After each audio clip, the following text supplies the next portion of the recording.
Hello বন্ধুরা, তোমরা সবাই কেমন আছো? আশা করছি সবাই ভালো আছো।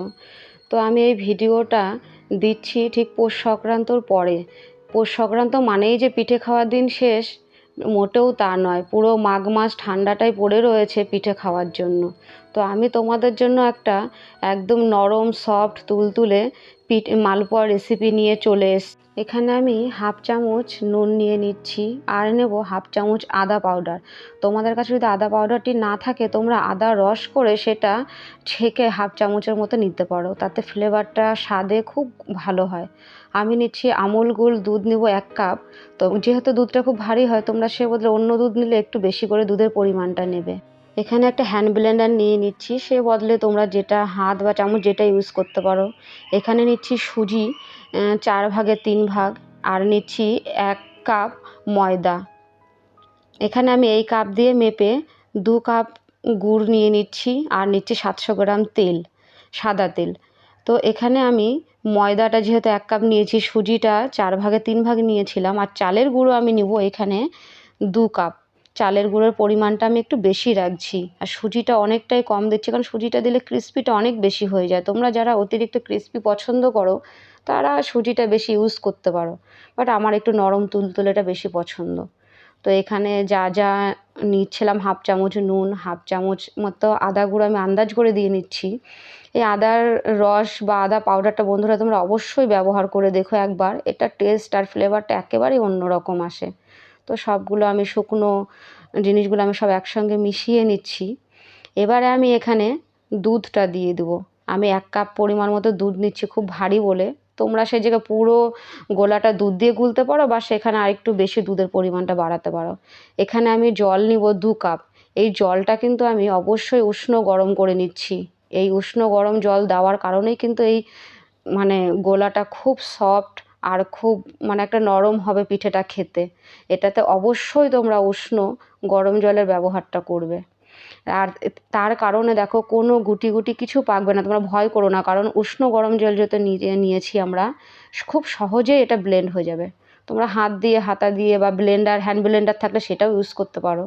এই যে এখন এই পর্যায়ে এসে আমি ঠিক গুড়টা দিয়ে দেবো। গুড়টা আমি আগে থেকে জলে গুলিয়ে রাখিনি, কারণ এই গোলাটাকে আমি রেস্টে রেখে দেবো 1 থেকে 1.5 ঘন্টা। তোমাদের হাতে যতটা মোটামুটি আধা ঘন্টা রাখলেও হবে, বাট আমার হাতে সময়টা অনেক বেশি ছিল, আমি এটা 1.5 ঘন্টার মতো এইভাবে রেখে দিয়েছি। গুড়টা অটোমেটিকলি এর মধ্যে গলে যাবে। চলো 1.5 ঘন্টা পরে ফিরে আসি।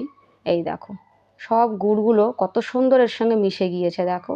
ওই জন্য আমি আর এক্সট্রা করে জল দিয়ে গুড়টাকে গুলিয়ে নিইনি। এবার একটু ভালো করে এটাকে ফেটে নেব। এই পুরো ফ্যাটাটার ওপরেই কিন্তু এটা একটা যে কতটা কি ফুলবে কি টাইপের হবে তার উপরে ডিপেন্ড করবে। কোনো সোডা ছাড়া, কোনো চিনি ছাড়া এটাকে বানিয়েছি। যাদের খুব সুগার খুব এইসব প্রবলেম আছে তারা কিন্তু এটা খেলে খুব একটা ক্ষতি করবে না। তো আমি কড়াইটা গরম করে 700 গ্রাম তেল দিয়ে দিয়েছি। দেখো তেলটা ঠিক এইভাবে গরম হয়ে আসবে। এবার আমি ব্যাটারটা দিয়ে দেবো। ব্যাটারের ঘনত্বটাতে দেখেছো তোমরা কেমন করেছি। এই দেখো মানে তোমরা নিজেরাই দেখতে পারবে কোনো সোডা কোনো কিছু ছাড়া ঠিক এইভাবে তোমরা যদি স্টেপ বাই স্টেপ প্রতিটা টিপস ছোটোখাটো তোমরা ঠিকঠাক মতো ফলো করো তো প্রতিটা পিঠেই খুব সুন্দর ফুলবে, আর তোমরা সপ্তাহখানিক ভরে ঘরে রেখে খেতে পারবে, একটুকু শক্ত হবে না। আর খুব মানে যে একটা হয় না যে পরের দিন রেখে দিলে কেমন একটা রবার রবার টাইপ হয়ে যায়, সেটাও হবে না। তো দেখো আমি একসঙ্গে যেহেতু কড়াইটা আমার একটু বড় ধরনের আমি নিয়েছি, একসঙ্গে দুটো করে করে এইভাবে ভেজে নিব। তো আমি একটু পরিমাণটা বেশিই করছি, কারণ আমার হাজব্যান্ড কাল একটু বাড়ি যাবে, মানে আমি আমার শ্বশুরবাড়িতে একটু দূরত্বই থাকি, তো ওখানে যাবে তো কিছু নিয়ে যাবে, এই জন্য আমি একটু পরিমাণটা বেশি নিয়েছি সব কিছুর। তো তোমরা তোমাদের ফ্যামিলি মেম্বার হিসাবে সেইভাবেই পরিমাণ তোমরা নেবে। তো ওই জন্য দেখো সব আমি এক এক করে ভেজে নিচ্ছি। মানে এতটাই সোডা ছাড়া এতটা নরম এতটা সফট হয়েছে, তোমরা ঠিক এইভাবেই সব ফলো করে ভাজবে। ভেজে দেখো তোমাদেরগুলো কেমন হয়, আর আমাকে অবশ্যই কমেন্ট করে জানাতে ভুলবে না।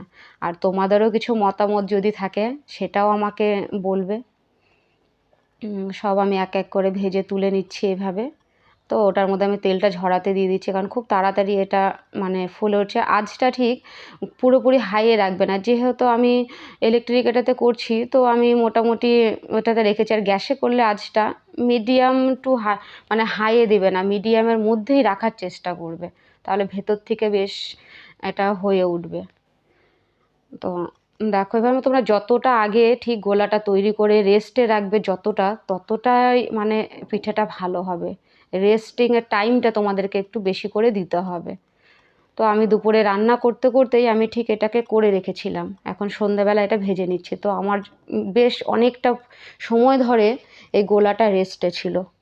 প্রতিটা পিঠে খুব সুন্দর লুচির মতো ফুলেছে, দেখো মনে হচ্ছে যে এটা লুচি না মালপোয়া, সেটা একদম প্রতিটা পিঠেই খুব লুচির মতো ফুলেছে। তো এরকম করে একবার তোমরা বানিয়ে দেখবে, তোমাদেরটা কেমন হয় অবশ্যই তোমাদের মতামত আমার সঙ্গে শেয়ার করবে। আশা করছি খুব ভালো লাগবে তোমাদেরও। তো পুরো এখনও মাঘ মাসটা পড়ে রয়েছে, এইভাবে বানাও, বানিয়ে নিজেরাও খাও, নিজেদের ফ্যামিলিকে খাওয়াও।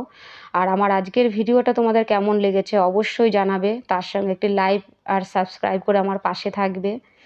ভিডিওটা পুরো দেখার জন্য অনেক অনেক ধন্যবাদ তোমাদের।